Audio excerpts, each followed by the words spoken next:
अस्सलाम वालेकुम स्टूडेंट, उम्मीद है कि आप लोग खैरियत से होंगे। I am Salman Hasan, welcome to my YouTube channel perfect solution. बेटा इस वीडियो के अंदर हम लोगों ने एक्सरसाइज 9.3 का क्वेश्चन नंबर 12 को कंप्लीट करना है। ठीक है बेटा, ये एक लॉन्ग क्वेश्चन है तो इसको हम कंप्लीट करेंगे कंप्लीट इस वीडियो के अंदर। ठीक है बेटा, तो सबसे पहले क्वेश्चन पढ़ लेते हैं कि इसके अंदर है क्या कह रहा है। Given the 4 point in a plan, यानी कि एक 4 पॉइंट होंगे किसी प्लान के A, B, C और D। ठीक है, ये मुझे दे दिया गया है। ठीक है, फिर इसके बाद कह रहा है find the resolution of AD, BD and CD in the direction of AB and AC। वाह जबरदस्त। अब जरा देखिएगा इसके अंदर आप ये जो क्वेश्चन 12 है ये आप जब तक नहीं कर पाएंगे जब तक आपने क्वेश्चन नंबर 12 या क्वेश्चन नंबर 11 को नहीं किया होगा या नहीं समझा होगा, क्योंकि इसके अंदर जो आइडिया है बेसिक आइडिया वो लग रहा है लेकिन इसके अंदर थोड़ा एक्सपेंड है। ठीक है, तो लिहाजा सबसे पहले आपने क्वेश्चन नंबर 11 और 12 को यानी कि 10 और 11 को समझ लेना है ताकि आपको यहाँ पे आसानी हो। तो सबसे पहली बात तो 4 पॉइंट दिए हुए हैं और फाइंड द रेजोल्यूशन। रेजोल्यूशन का मतलब है कि रिजोल्व वेक्टर। ठीक है, तो रिजोल्व वेक्टर का फार्मूला क्या होता है कि भाई जो वेक्टर है रिजोल्व जिस डायरेक्शन में करना होता है वो दो वेक्टर को पहले वाले को x से और दूसरे वाले को y से मल्टीप्लाई कर देते और सिंपल जो प्रोसेस होता है वो अप्लाई करते थे। ठीक है बेटा, चले जी। तो अब हमें यहाँ पे कहा गया है कि भाई 4 पॉइंट दिए गए हैं और find the resolution of AD, BC, BD और CD in the direction of AB and AC। ठीक है, तो आप जरा देखिएगा इन दी आपको 3 बेसिकली रेजोल्यूशन करनी है। कैसे करनी है? AD की, BD की और CD की इन द डायरेक्शन ऑफ AB और AC। ठीक है बेटा, तो लिहाजा सबसे पहले कुछ चीजें जो देंगे उनको सेटल आउट करते हैं और उसके बाद इसका सोल्यूशन स्टार्ट करते हैं। तो देखिएगा सबसे पहले इसने हमें क्या दिया हुआ है बेटा, इन्होंने हमें 4 वेक्टर दिए हुए A, B, C और D। ठीक है, तो लिहाजा क्वेश्चन नंबर 12 लिखा, क्वेश्चन नंबर 12 के सोल्यूशन की हेडिंग डाली। गिवन इन्होंने मुझे 4 वेक्टर दिए थे A, B, C, D, तो लिहाजा ये मैंने सबसे पहले लिख लिए हैं। ठीक है बेटा, अब जरा देखिएगा आप लोगों को मैं बात बताता हूं कि इन्होंने मुझे किसकी फॉर्म में दिए, कोऑर्डिनेट की फॉर्म में दिए हुए हैं। तो लिहाजा सबसे पहले मैं IJ की कर लेता हूं ताकि ये मेरे सॉल्यूशन के लिए आसानी रहे, सिंप्लीफिकेशन के लिए आसानी रहे। तो जरा देखिएगा पहले वाला I माइनस 2J, फिर 2I प्लस J हो जाएगा और 3I प्लस 2J हो जाएगा और माइनस 2I प्लस 3J हो जाएगा। पहले वाले के साथ I और दूसरे वाले के साथ J आ जाता है और ब्रैकेट्स और कॉमास को हटा देते हैं सिंपल। ठीक है बेटा, तो ये मैंने सबसे पहले काम कर लिया यहाँ पर। अब इसके बाद जरा देखिएगा मुझे काम जो करना है वो AD, BC, CD और AC, AB और AC में करना है। ठीक है, तो सबसे पहले मैं क्या करूंगा, ये वाला काम करूंगा, यानी कि जो मुझे रेजोल्यूशन चाहिए AD, BD, CD और AB और AC। ठीक है, तो ये चीजें निकालूंगा। तो बेसिकली आपको याद है कॉम्बिनेशन फॉर्म होती है। अगर मिसाल के तौर पे आपको बोला है कि AB मालूम करके बताओ, तो इसमें क्या करते थे कि B बाद वाले को पीछे वाले से माइनस कर देते थे। ठीक है बेटा, तो लिहाजा B बाद में लिखा है उसको माइनस कर देंगे उसके पिछले वाले वेक्टर से, तो B माइनस A हो जाएगा सिंपल। और B की वैल्यू पुट करेंगे और A की वैल्यू पुट करके सिंपल हम माइनस कर देंगे। इस तरीके से हमारे पास कॉम्बिनेशन फॉर्म आ जाती है। ठीक है बेटा, तो यहाँ पे मुझे AD, BD, CD और AB और BC वेक्टर्स की मुझे कॉम्बिनेशन फॉर्म चाहिए थी। तो लिहाजा मैंने क्या किया, सबसे पहले AD, BD, CD, AB और AC लिख लिया, जो 5 मुझे दिए हुए थे। ठीक है, तो इसमें सबसे पहले मुझे पता है AD कैसे निकलेगा, बाद वाले को पीछे वाले से माइनस करूंगा, तो D माइनस A सिंपल। ठीक है, तो D माइनस A मैंने कर दिया, बाद वाले को पीछे वाले से माइनस किया। अब अगले इसके आगे मैंने क्या किया है कि D का वेक्टर क्या था, D वेक्टर जो मुझे दिया हुआ था माइनस 2I प्लस 3J, तो वो मैंने लिखा। फिर इसके बाद में माइनस लिखा था माइनस, और A वेक्टर क्या दिया हुआ है, A वेक्टर मुझे दिया हुआ है माइनस 1I माइनस 2J, तो लिहाजा मैंने वही चीज लिख दी है। सही है बेटा, अब जरा देखिए इनको माइनस करना है, तो माइनस 2I और ये प्लस का था, बेसिकली ये माइनस का मल्टीप्लाई होगा तो ये माइनस हो जाएगा, तो ये माइनस 2I और माइनस I कितना हो गया, माइनस 3I। इसी तरीके से ये 3J और इसी तरीके से ये माइनस माइनस जाएगा, इससे माइनस माइनस जाएगा क्योंकि साइन चेंज कर देगा इसका, तो ये माइनस माइनस प्लस हो जाएगा। ठीक है बेटा, यह हो जाएगा माइनस माइनस प्लस हो जाएगा। तो ये 3j और ये प्लस का 2j हो जाएगा, ठीक है। तो ये 3 और 2 5 हो जाएगा सिंपल, तो लिहाजा ये बन गया मेरे पास 5j। तो इसी तरीके से मैंने bd करा है, bd d माइनस b बन जाएगा, वेक्टर पुट किया और सब्ट्रैक्ट करके मेरे पास ये एक वेक्टर आ गया। इसी तरीके से भाई cd किया है, cd किसके बराबर है, d माइनस c हो जाएगा, फिर d का वेक्टर माइनस c का वेक्टर पुट किया और इन दोनों को सब्ट्रैक्ट किया तो मेरे पास ये आ जाएगा cd किसके बराबर गया, इसके। इसी तरीके से a भी मालूम करना है तो b माइनस a होगा, a का वेक्टर पुट किया, b का वेक्टर पुट किया, माइनस किया और इज इक्वल टू यानी कि सब्ट्रैक्ट किया तो मेरे पास सिंपल ये वेक्टर आ गया सब्ट्रैक्ट करने के बाद। इसी तरीके से AC है तो C माइनस A बन जाएगा, C का वेक्टर लिखा माइनस A का वेक्टर लिखा इज इक्वल टू, अब इज इक्वल टू यानी कि इनको सब्ट्रैक्ट करना है, 3 माइनस 1 किया तो मेरे पास 2i आ जाएगा और 2 माइनस माइनस प्लस हो जाएगा, तो लिहाजा 2 और 2 4j बनेगा, तो लिहाजा मैंने यहाँ पे 4j लिख दिया। इस तरीके से मैंने लिहाजा की अपनी कॉम्बिनेशन फॉर्म मालूम कर ली क्योंकि ये मुझे आगे जरूरत पड़ेगी। ठीक है बेटा, यहाँ तक बात हो गई क्लियर। उम्मीद है कि यहाँ तक तो बेसिक सी चीजें थी हो गई। अब जरा आ जाते हैं कि रिक्वायर्ड क्या है। बेसिकली आपको क्या करना है, AD, BD और CD को क्या करना है, रिजोल्व करना है इन द डायरेक्शन ऑफ AB और AC। तो लिहाजा बेटा एक बात यहाँ पे आपको मैं बताता हूँ। सबसे पहले A, B और C, ये बेसिकली ये 3 पार्ट बन रहे हैं एक तरीके से। कैसे बन रहा है जरा देखिएगा। AD सबसे पहले बन रहा है, ठीक है। उसके बाद क्या बोला हुआ है, BD, ठीक है बेटा, BD और इसके बाद तीसरा क्या बना, CD, ठीक है बेटा। ये 3 पार्ट बन गए हैं। क्या कह रहा है कि भाई AD को, BD को और CD को क्या करो, रिजोल्व करो इन the direction of AB and AC। कौन से डायरेक्शन में करना है, AB और AC, AB AC, AB और AC, सिंपल, ठीक है जी। ये एक वेक्टर है जो इसने कहा है, ठीक है जी। इन तीनों के ऊपर इसी डायरेक्शन में हमने रिजोल्व करना है। तो लिहाजा मैंने आपको एक बात बताई थी कि जिस डायरेक्शन में रिजोल्व करना हो, पहले वाले के साथ x और दूसरे वाले के साथ y मल्टीप्लाई कर देंगे। तो लिहाजा पहले वाले को x, दूसरे वाले को y, पहले वाले को x, दूसरे वाले को y, पहले वाले को x, दूसरे वाले को y और बीच में प्लस होगा, सिंपल, ठीक है बेटा। तो यहां से रिजोल्व ऑफ वेक्टर की ये 3 इक्वेशनें बन चुकी हैं, ठीक है बेटा। तो यहां तक आपको समझिए कि मेन एक काम हो चुका है। अब इसके आगे का जो भी काम है वो तो हम लोगों ने पहले भी किया हुआ है, यानी कि क्वेश्चन नंबर 10 में और क्वेश्चन नंबर 11 में, ठीक है बेटा। तो अब यहाँ पे बेसिकली क्या करना है, पहले हम पार्ट A को पकड़ेंगे, फिर पार्ट B को पकड़ेंगे, फिर पार्ट C को पकड़ेंगे, बारी बारी पकड़ेंगे और इसमें से क्या करेंगे, AD की वैल्यू पुट करेंगे, AB की वैल्यू पुट करेंगे और AC की वैल्यू पुट करेंगे। वो कहां से पुट करेंगे, जो हमने निकाली है। जरा देखिएगा AD की वैल्यू कहां से आएगी, ये यहाँ से ये वाली पुट करूंगा, x ऐसी कैसी लिख लेगा, AB की वैल्यू में कहां से पुट करूंगा, ये मुझे दिए ये लिख दूंगा, प्लस y से मल्टीप्लाई करूंगा AC की वैल्यू, तो AC की वैल्यू मैंने ये निकाली, ये लिखूंगा।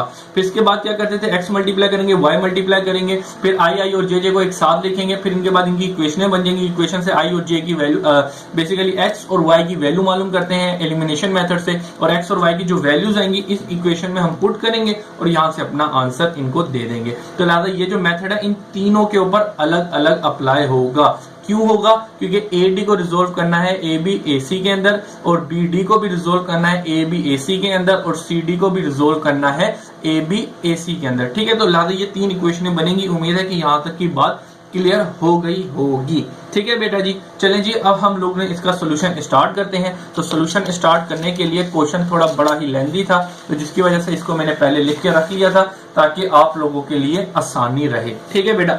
जरा इसको मैं समझाता हूँ, फिर आपको ये आसान लगेगा, बिल्कुल आसान लगेगा, ठीक है बेटा। चलें जी, आगे सबसे पहले जरा देखिएगा, इक्वेशन A थी तो मैंने A लिख दिया। क्या लिखा है, to resolve a vector AD, ठीक है बेटा। इसको जरा टाइप कर देता हूँ। अब जरा देखिएगा, यहां तक कि 3 इक्वेशनें मैंने बना ली हैं, ठीक है बेटा। इन तीनों इक्वेशन को बारी बारी पुट करूंगा। पहले वाली इक्वेशन को मैंने यहां देखिएगा निकाल ली है, दूसरी वाली को यहां पे निकाल लिया है और तीसरी वाली को यहां पे निकाल लिया है। तो कैसे निकाला, अब जरा मैं आपको बताता हूं। आप पहला समझ लेंगे, दूसरा और तीसरा खुद ब खुद समझ जाएगा, क्योंकि तीनों के अंदर एक ही स्टेप यूज हुए हैं। चलें जी, सबसे पहले जरा देखिएगा, आपको क्या मालूम करना है, to resolve the vector AD in the direction of AB and AC by using the method A, ठीक है, बाय यूजिंग द मेथड। ये जो इक्वेशन मैंने आपको बताई थी, ये वाला मेथड यूज करते हुए, यानी कि रेवोल्यूशन कर देंगे कि पहले वाले को x से दूसरे वाले को, दूसरे वेक्टर को y से करेंगे और जो वेक्टर रिजोल्व करना है उसको इक्वल टू रख के इस तरीके से मेथड से निकालेंगे, ठीक है बेटा। तो लिहाजा ये इक्वेशन बन रही है, तो लिहाजा पहली वाली की ये बना दी। और दूसरा वेक्टर क्या था, दूसरी इक्वेशन में to resolve a vector BD, तो लिहाजा दूसरा वेक्टर मुझे BD रिजोल्व करना है इन the direction of AB and AC जो मुझे कहा गया है। तो यूजिंग द मेथड, तो ये वाली जो इक्वेशन बनेगी मैंने यहाँ पे लिख दिया, उसका नाम A दे दिया है। इसी तरीके से पार्ट C में क्या बनेगा, तो resolve a vector CD in the direction of AB and AC using the method, कौन सा मेथड है कि CD वेक्टर को रिजोल्व करना है is equal to AB and AC, तो लिहाजा AB एंड AC लिख दिया है, x मल्टीप्लाई हो रहा है दूसरे के साथ y मल्टीप्लाई हो रहा है। इसी तरीके से इन तीनों इक्वेशनों के अंदर मैंने यही काम किया, जरा देख लिएगा। AD को रिजोल्व करना है AB एंड AC के अंदर, तो लिहाजा AD को मैंने इधर लिख दिया इज इक्वल टू AB और AC लिखा है, पहले वाले को x से मल्टीप्लाई किया और दूसरे वाले को y से मल्टीप्लाई किया, सिंपल, ठीक है।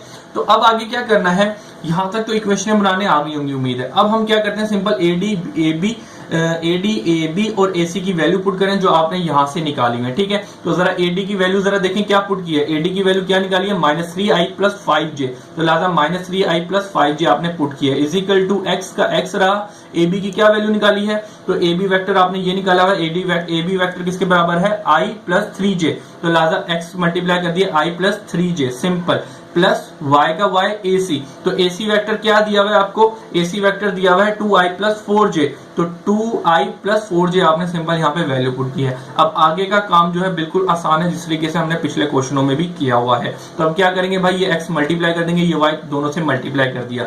अब इसके बाद क्या करेंगे, i जो होता है उनको एक साथ लिखेंगे और उनमें से i कॉमन ले लेंगे। इसी तरह से j जो लिखा हुआ है उनको एक साथ लिखेंगे, उनको कॉमन ले लेंगे। अब इसके बाद क्या करेंगे, इक्वेटिंग करेंगे, इक्वेटिंग, ठीक है बेटा। तो लिहाजा इक्वेटिंग में क्या करते हैं, i कंपोनेंट i के बराबर हो जाएगा, j वाला कंपोनेंट j के बराबर हो जाएगा। तो इस तरीके से आपके पास दो इक्वेशनें बन के आ जाएंगी। अब यहां तक काम तो आपको आता ही है। अब यहां से आपको x और y की वैल्यू मालूम करनी है, तो x और y की वैल्यू मालूम करने के लिए हम क्या करते थे, एलिमिनेशन मेथड यूज करते थे, ठीक है बेटा। तो एलिमिनेशन मेथड यूज करने के लिए क्या होता था कि ये जो दो इक्वेशन है उनके कोएफिशिएंट जो x है वो सेम होने चाहिए। तो इनको सेम बनाने के लिए क्या करते थे कि इनके जैसे कि x के इक्वेशन 1 के x के साथ 1 लिखा है तो वो इक्वेशन 2 के साथ मल्टीप्लाई करूंगा, और इक्वेशन 2 में x के साथ 3 लिखा है तो वो इक्वेशन नंबर 1 से मल्टीप्लाई करूंगा, सिंपल।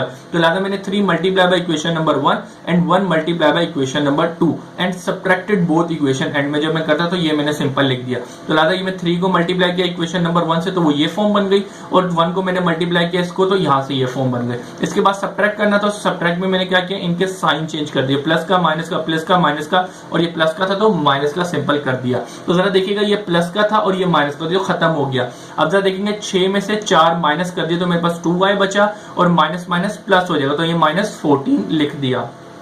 यहां से अब आपको y की वैल्यू मालूम करनी है, तो 2 मल्टीप्लाई हो रहा है तो जाके डिवाइड होगा, तो 2 को -14 से डिवाइड करेंगे तो आपके पास -7 आंसर आ जाएगा, ठीक है बेटा। तो ये चीज मैंने यहाँ पे लिख दी, तो y की वैल्यू आपके पास -7 आ गई। अब हम क्या करते थे कि y की वैल्यू जो होती थी वो इक्वेशन 1 में पुट करते थे, इक्वेशन 1 में पुट कर दो या 2 में पुट कर दो, लेकिन मैं इक्वेशन 1 में ही ज्यादातर पुट करूंगा क्योंकि ईजी है, ठीक है। तो लिहाजा मैंने यहाँ पे लिख दिया put the value of y in equation 1, ठीक है। तो लिहाजा में इक्वेशन 1 क्या लिखी हुई है, इक्वेशन 1 ये रही, तो x + 2y = -y, तो सिंपल ये लिखा था, इसको भी मैंने यहाँ का यूं ही लिख दिया। अब इसके अंदर y की वैल्यू पुट करूंगा जो मैंने निकाली है -7, तो लिहाजा देखिएगा -7 y की जगह वैल्यू पुट कर दिया और पूरी इक्वेशन ऐसी की ऐसी रही। अब जरा देखिएगा 2 7 14 हो जाएगा, लेकिन माइनस का था माइनस का साइन आ गया, तो ये माइनस का और -3 इस तरह का इस तरह। अब मुझे यहाँ से x की वैल्यू चाहिए, तो देखिएगा ये माइनस का उधर जाके प्लस का हो जाएगा, तो लिहाजा x = -3 + 14 हो गया। तो अब जरा देखिएगा -3 और 14 करें, 14 में से 3 गए तो आपके पास क्या बचा बेटा,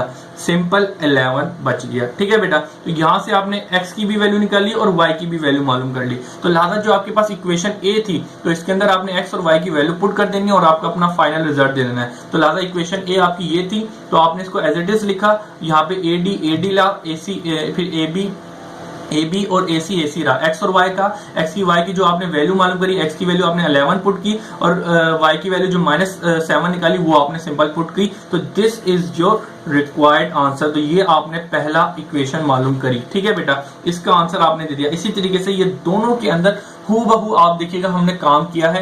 आप जरा देखेंगे दोनों पार्ट को मैं आपको समझा देता हूं, बिल्कुल यही काम किया और फाइनल में भी x और बेसिकली x और y की वैल्यूज मालूम करनी है और इन इक्वेशन के अंदर पुट कर देनी है जो आपने सपोज की थी, तो आपके आंसर्स होंगे। चलें जी, आ जाए पार्ट नंबर 2 में करते हैं। तो resolve a vector BD in the direction of AB and AC by using this method. तो लिहाजा भाई BD था इन द डायरेक्शन ऑफ AB और AC को रिजोल्व करना था, तो सिंपल पहले वाले को x से और दूसरे वाले को y से मल्टीप्लाई कर दिया। अब इसके बाद में हमने वैल्यू पुट पुट करी बी डी की, तो बी डी की वैल्यू क्या थी, सिंपल बी टी की वैल्यू क्या निकाली थी, -4i प्लस 2j, तो वैल्यू पुट कर दी, x से मल्टीप्लाई हो रहा है ए बी, तो ए बी का वेक्टर आपने क्या मालूम किया था, ए बी का वेक्टर मालूम किया था i प्लस 3j, तो i plus 3j y multiply by A C, तो ए सी की वेक्टर क्या निकाला था 2i प्लस 4j, तो लिहाजा यहाँ पे ए सी का पूरा वेक्टर लिख दिया। अब हम क्या करेंगे, x मल्टीप्लाई कर देंगे, y मल्टीप्लाई कर देंगे, i और j के एक साथ लिखेंगे और i को कॉमन निकालेंगे, j को जब हमने कॉमन निकाला तो यहाँ पे आपके पास क्या बन जाएंगी, फिर i और j को कंपोनेंट को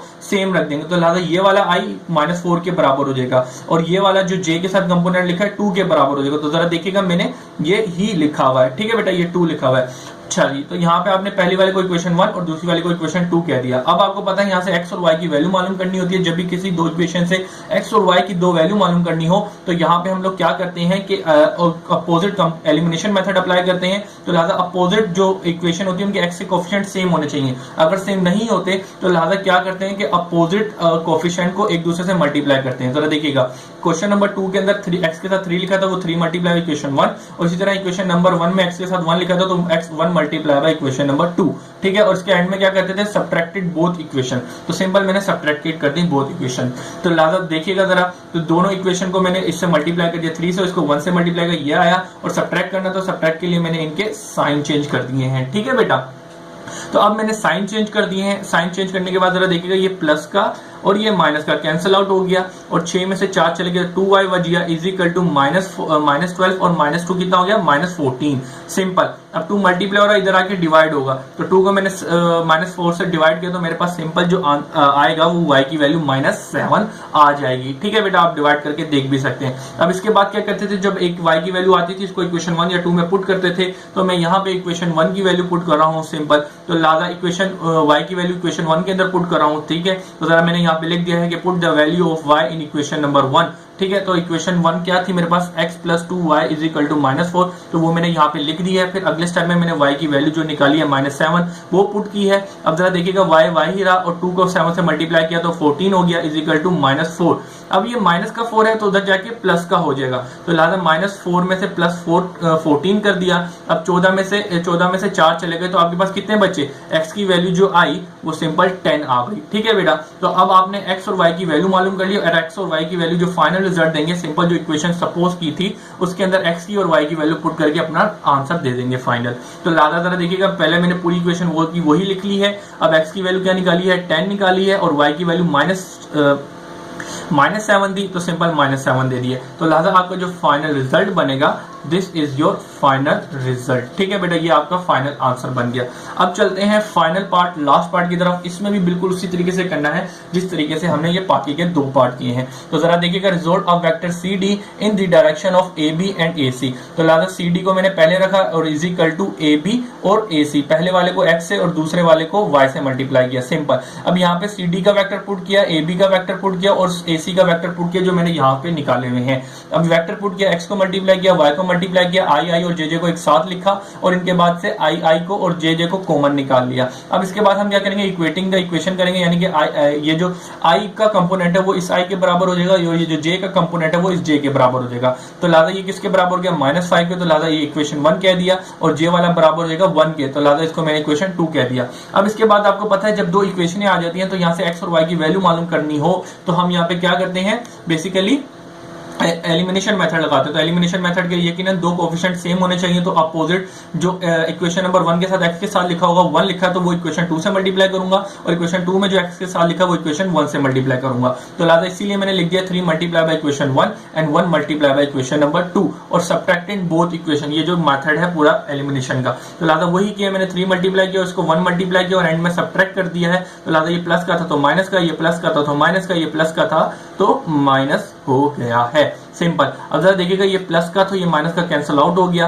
अब 6 में से 4 चले गए तो 2y बच गया। अब ये -5 और -1 कितना हो गया, माइनस माइनस प्लस, तो ये माइनस का 16 आ जाएगा, सही है बेटा। अब यहाँ से आपको y की वैल्यू मालूम करनी है तो 2 मल्टीप्लाई और उधर जाके डिवाइड होगा, तो लिहाजा 2 को 16 से डिवाइड करेंगे तो आपके पास जो फाइनल आएगा वो -8 आ जाएगा। तो इस तरीके से आपने जब y की वैल्यू मालूम कर दी, अब इसको कहाँ पुट करेंगे, इक्वेशन नंबर 1 में पुट करेंगे और वहां से x की वैल्यू मालूम करेंगे। तो लिहाजा put the value of y in equation 1। तो लिहाजा हम इक्वेशन 1 मैंने कहाँ सपोज की थी, ये वाली सपोज की। तो इक्वेशन 1 मैंने सबसे पहले लिख ली है, x plus 2y is equal to -5।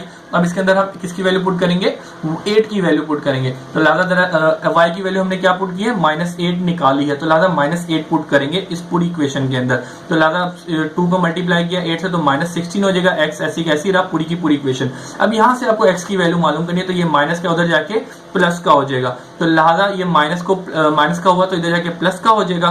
तो 16 में 5 माइनस कर देंगे तो क्या आएगा आपके पास, तो सिंपल 11 आएगा। ठीक है बेटा, तो लिहाजा अब क्या करेंगे, x और y की जो वैल्यू है यहाँ पे जो इक्वेशन बन रही थी उसके अंदर x और y की वैल्यू आप पुट कर देंगे। ठीक है बेटा, तो लिहाजा x और y की पहले मैंने इसको पूरा ऐसे का ऐसे लिख लिया है, और x की वैल्यू क्या निकाली 11 और y की वैल्यू क्या निकाली -8, तो लिहाजा -8 आपने पुट कर दी। तो लिहाजा आपका जो फाइनल आंसर बनेगा वो ये बनेगा। इस तरीके से बेटा यहाँ पे आके आपकी जो इक्वेशन कंप्लीट होती है तीसरे की।